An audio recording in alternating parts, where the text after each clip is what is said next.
पळपुटे, लाचार, सुपारी बहाद्दर, खंडणीखोर, दारू पिणारे, पाठीचे हाडं मोडलेली, कोणाच्या ढुंगणाला चड्ड्या नाहीत अशी लोक. आता त्यांचा नेताच म्हणतोय की माझ्या ढुंगणाने हंबरडा फोडला.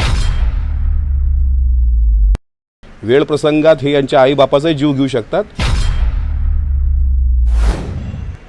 जे गल्ली बोळात आरोप नाही, तो येईल ना समोर. SIT चौकशी लागली आणि निपक्षपाती चौकशी झाली तर गुंडीकरण चिथावणी देणारा तो दुनबाळ्या होता आणि आमच्या अकोल्याचा जो जिल्हाध्यक्ष, तो काय त्याचं नाव इथला साबळे, ह्या लोकांनीच त्याला चिथावणी दिली. आणि त्याच्यामुळे हे मोकाट आहेत आणि मोकाट असूनही नंगा नाच करतायत, विध्वंस करतायत. नागपूरमधल्या त्यांच्या एका पदाधिकाऱ्यांनी आज काय दुष्कृत्य केलं हे थोड्या वेळानंतर तुमच्या सर्वांच्या मीडियासमोर येईल. असा पक्ष, काल भीम आर्मी संघटनेचं मी जाहीर अभिनंदन करतो की त्यांनी असा पक्ष महाराष्ट्राच्या पटलावरून काढून टाकावा की जो पक्ष खुनशी आहे, जो पक्ष कोणाचा जीव घ्यायपर्यंत जातो. आणि असा पक्ष जर लोकशाहीमध्ये असेल तर या पक्षाचे वाभाळे जनतेने काढले पाहिजे.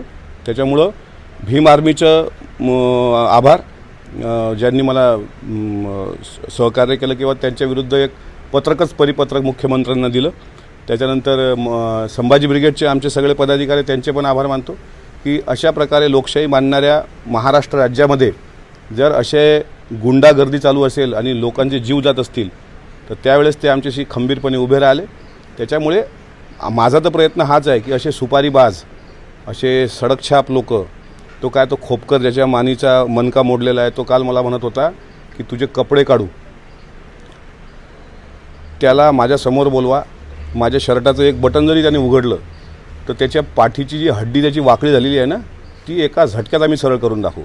कालपर्यंत आम्ही संयम ठेवला, पण कायदे जर ते हातात घेत असतील तर शेवटी आमचा पण राष्ट्रवादी काँग्रेस पक्षाचा नाईलाज होईल. काल तुम्ही तो मोर्चा दाखवला नाही राष्ट्रवादीचा, मी त्याबद्दल तुमच्याबद्दल काही चॅनलनी दाखवला, त्यांचे आभार. पण ज्या चॅनलनी दाखवला नाही तुम्ही कळू द्या ना की राष्ट्रवादी काँग्रेस पक्ष आणि राष्ट्रवादी काँग्रेस पक्षाच्या व्यतिरिक्त आमच्यासारख्या सर्वसामान्य कुटुंबातून आलेल्या शिवशाहू फुले आंबेडकरी विचार मांडणाऱ्या लोकांच्या सोबत महाराष्ट्रातला तमाम बहुजन वर्ग उभा आहे. जो मुलगा गेला तोही बहुजन समाजाचा होता. त्याच्या खांद्यावर बंदूक ठेवून स्वतःच्या राजकीय पोळ्या भाजणाऱ्या अशा नेत्यांच्या पाठीशी पक्षात आपल्या लेकरांना कृपा करून महाराष्ट्रातल्या जनतेने पाठवू नका. ज्यांच्या पक्षाच्या नेत्याकडे राज्याच्या विकासाचं व्हिजन आहे, उदाहरणार्थ तुम्ही थोड्या वेळापूर्वी कळवण सुरगणा या भागात जो अजितदादांचा दौरा आहे त्यांची जर पत्रकार परिषद बघितली असेल, त्यामध्ये अजितदादांनी ज्या योजना अर्थसंकल्पामध्ये मांडल्या, लाडकी बहीण योजना असेल, 3 गॅस सिलेंडरची, शेतकऱ्याच्या कर्जमाफीची, ह्या योजना पुढे घेऊन जाणारा आमचा नेता, त्यांच्यासोबतच आम्ही का राहतो. त्याचं कारण हे आहे की आम्हाला कधी कोण्या धर्माचा द्वेष करा असं शिकवलं जात नाही. आम्हाला कधी तुमच्या राजकारणाचा, त्यांच्या राजकारणासाठी सोयीचा वापर करा असं शिकवलं जात नाही. आमच्या पक्षात एक व्हिजन आहे. पण हे जे यांचा मेंदूच गायब आहे अशी लोक, कोण्या महिला पोलीस कॉन्स्टेबल त्या देशपांडेंनी हल्ला केला होता, म्हणजे अशा पद्धतीचे पळपुटे, लाचार, सुपारी बहाद्दर, खंडणीखोर, दारू पिणारे, पाठीचे हाडं मोडलेली, कोणाच्या ढुंगणाला चड्ड्या नाहीत अशी लोक. आता त्यांचा नेताच म्हणतोय की माझ्या ढुंगणाने हंबरडा फोडला. म्हणजे यांची काय अवकात आणि लायकी आहे, यांच्या पक्षाची काय विचारधारा आहे. त्याच्यामुळे अशा पक्षाच्या विचारधारेत कृपा करून बहुजन समाजाला माझं आव्हान आहे, आपली सुंदर सुंदर आणि तरणीबाण मुलं पाठवू नका. हे खुनशी लोक आहेत.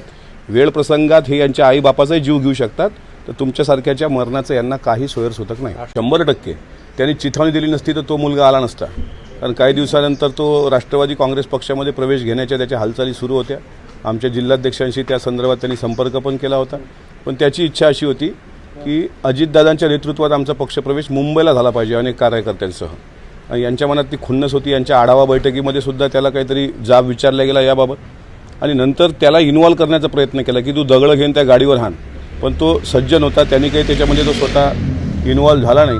आणि इन्व्हॉल्व न झाल्यामुळेच या लोकांनी त्याला कुठं पुढं नेलं, काय केलं त्याच्यासोबत, हे त्याच्या आईवडिलाला कळलं पाहिजे. याची चौकशी झाली पाहिजे. जे म्हणजे हेल्दी होतात, नागपूरला त्याला आजार होता, त्याचा अचानक मृत्यू होतोय, कुटुंबियांनी पण शंका व्यक्त केली. शंका आम्हाला पण आहे, कारण तुम्ही कालपासून वातावरण बघितलं तर मनसेचे सगळे वरिष्ठ नेते शांत आहेत या सगळ्या घडामोडीवर. माझी जयच्या परिवाराला आणि त्यांच्या आईवडिलांना विनंती आहे की पोस्टमॉर्टम रिपोर्ट काय येतो, त्याच्यात काय त्याच्या हृदयाला काही इंजुरी वगैरे आहे का, आणि जर आली असेल तर ती किती वाजता झाली, तो कोणासोबत होता, या सगळ्या गोष्टीचं एकदा तुम्ही पोलीस स्टेशनकडे जाऊन त्या बाबतीत मागणी करावी.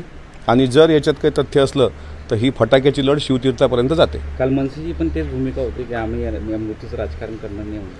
राजकारण नाही आहे. अमित ठाकरे तेवढंच बोलले की मी नाही, राजकारण करायला इथं आलो नाही. राजकारण कोणीच करत नाही आहे. पण एखादा मुलगा जो 2 वाजता आंदोलनात दिसतो आणि 7 वाजता मृत्युमुखी पडतो, या 5 तासाच्या मधात, म्हणजे तिथून रेस्ट हाऊसवरून गेल्यानंतर 3-4 तास पुढे तो कुठं होता, कोणासोबत होता, त्याला कुठं मारहाण झाली का, त्याच्यावर काही दबाव आणला गेला का?